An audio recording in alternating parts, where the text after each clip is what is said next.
Hey everybody, sorry I can't be there with you today, but I am going to go through the notes with you. So open up to your 1-5 geometry formulas. A lot of these you've seen before, so it'll be just a quick review. So we're going to talk about perimeter, area, and circumference. Perimeter is just adding the outside edges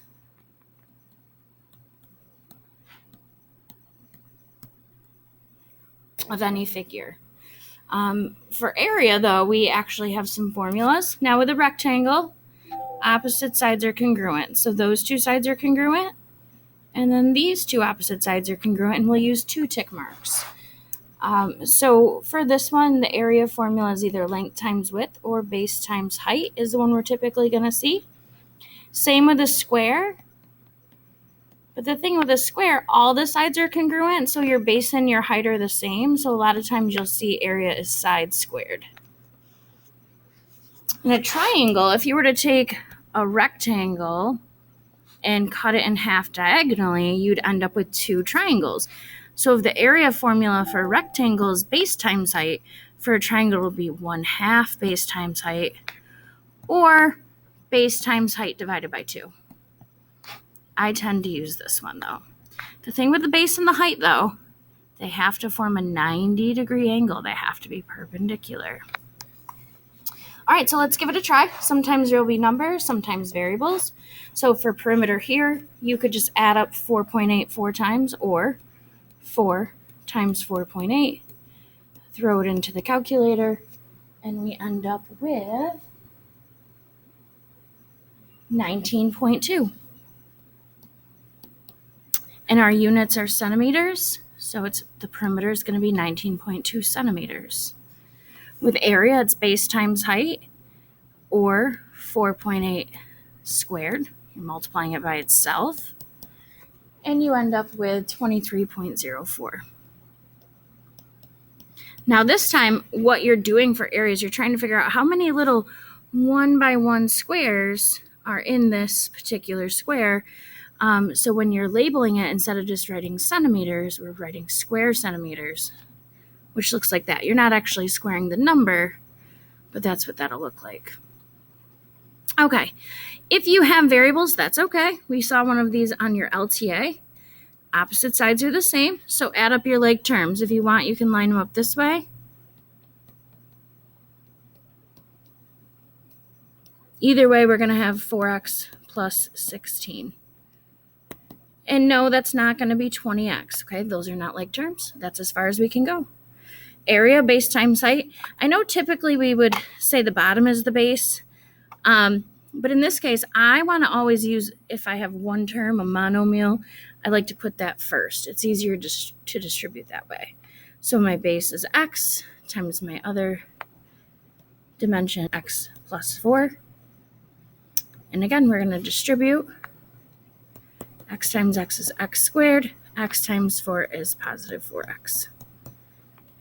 And that's it. That's your answer.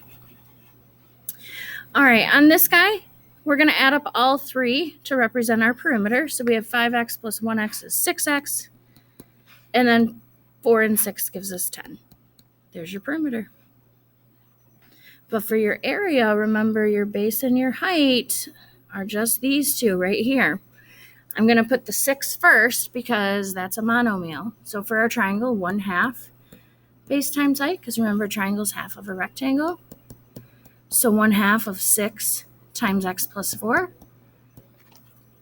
With the 1/2, I really like to have a monomial there because I can just say, okay, half of 6 is 3 times x plus 4, and then just distribute that. 3 times x is 3x, and 3 times 4 is 12. There's your area. All right, let's look at one more like that on the next page. The perimeter, again, we're dealing with a square. I know I don't have the marks there. So you could just say 4 times x plus 8, or add x plus 8 up 4 times. Either way, again, we're dealing with variables. So we're just going to distribute and simplify 4x plus 32. But for our area, we have x plus 8 times x plus 8. If I just had x there, I would multiply it by x and 8. If I just had 8 there, I'd multiply by x and 8? Well, we have both, so we're going to do both. You may remember doing the box method, x plus 8 times x plus 8. Or you could just distribute twice using FOIL. So FOIL first terms, x times x squared. Oops, don't need that yet. X times 8 is 8x. Same thing you'd get over here in the box method. X times x is x squared. X times 8 is 8x. All right, and then 8 times x is 8x. And 8 times 8 is 64. So down here, 8x plus 64. Again, notice I have the same 4 terms for both methods. All right, it doesn't matter which one you go with, but either way, we have to combine our like terms now. Or here. So our answer is going to be a trinomial, x squared plus 16x plus 64. Sorry for the sloppy writing here. All right, for a circle, a couple things to remember. Your radius is halfway across from your center out. Your diameter goes all the way across. Circumference is another name for perimeter. So if I were to open it up here and go all the way around and unfold it, it's going to look like that. All right, here's your 2 formulas. Before you had to memorize those, they are all on your formula sheet for the Regents, so you do not have to memorize. But one little sentence I like to help me to remember it, because it is nice if you know them. Chocolate pies delicious. Chocolate pies delicious. Apple pies are 2. Apple pies are 2. All right, and I always start by writing down my formulas. The circumference and area is what we need to find of a circle with a radius of 8 centimeters. So I'm going to draw that.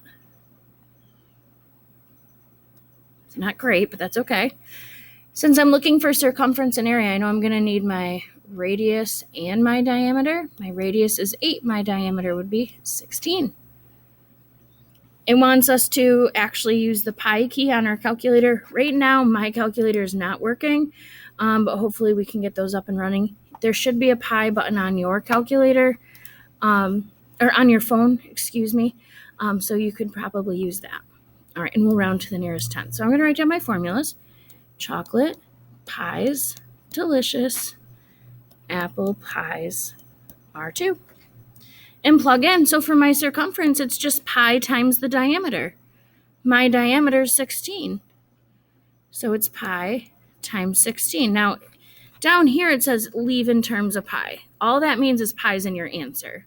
So if I was going to leave it in terms of pi, it would look like this. Oops. I'm just going to cross it out. 16 pi. It's the same thing as pi times 16, but this is typically how you'll see it. But it does want us to round to the nearest 10th. So I'm going to use circumference as approximately. It's like a little curly equal sign because it's not exactly going to be this. And you would just type 16 and the pi button in your calculator. I cannot show you on there, so I'm just going to tell you what it is.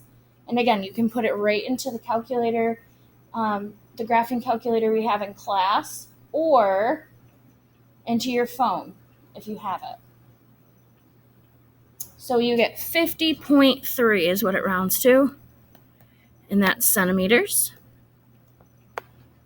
And it's just one dimension, so I don't put any square or anything on it. All right, area is pi times your radius squared. Our radius is 8, so it's pi times 8 squared. Again, if it said leave in terms of pi, I would just square the 8. 8 times 8, 64 pi. But it wants us to round to the nearest 10th. So I'm just going to type 64 pi in my calculator, and I get 201.1. And because it is area, you're technically looking for how many little 1 by 1 squares. We're going to label it as square centimeters, or centimeters squared. All right, last example. Find the area in terms of pi, so we don't have to put it into the calculator. Whose circumference is 6 pi? Well, we have to figure out the radius before we can do anything with area. I see both area and circumference, so I'm going to write down both formulas. Chocolate pies delicious. Apple pies are 2. All right, so it says our circumference is 6 pi. Well, what do you notice about these two things? The circumference is pi times diameter, and this circumference is 6 pi. I don't know if you can see it, but if I ignore the pi, the diameter is 6. You could also set it equal to each other. Since they're both equal to the circumference, they're equal to each other. And then you could just divide by pi to get rid of it. So your diameter is 6.